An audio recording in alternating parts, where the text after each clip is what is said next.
Hey, I also want to show you this ride vehicle I'm making for a dark ride.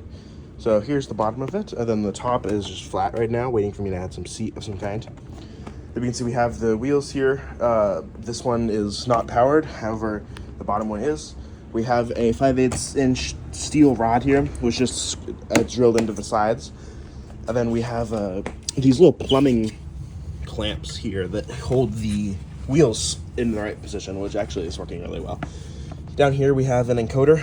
This is measures how much the wheels have turned, just so we can keep the same speed for each rider.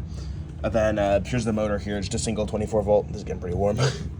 And then up here we have a couple lights and then an emergency stop button, which doesn't do anything right now. And that's wired along this white wire here.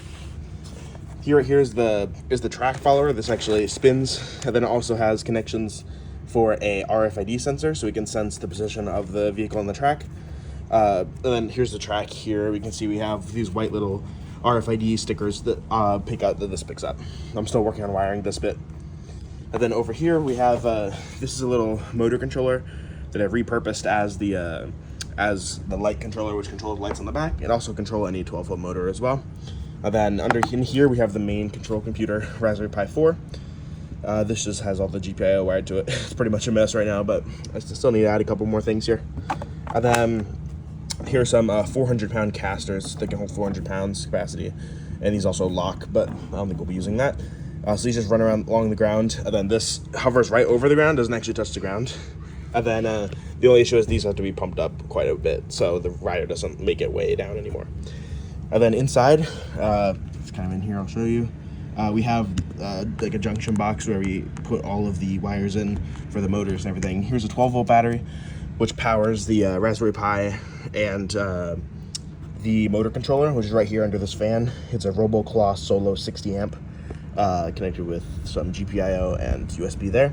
We also have a fan just for cooling that, because it does get quite hot with heavier riders. And then the power for the Raspberry Pi is actually running through the motor controller, because it has a 5-volt output from the 12-volt input. And the motor controller could run from these 4 12-volt batteries, which is actually 24 volts in series and parallel up here. But I decided just to have it an extra battery just to power it, just for safety. Because if this is taking too much power, then it'll like shut off the 5-volt output. So we don't want that to happen. But overall, it's working pretty well. I can propel about a 300-pound rider right now. Hoping to test even more weights of riders.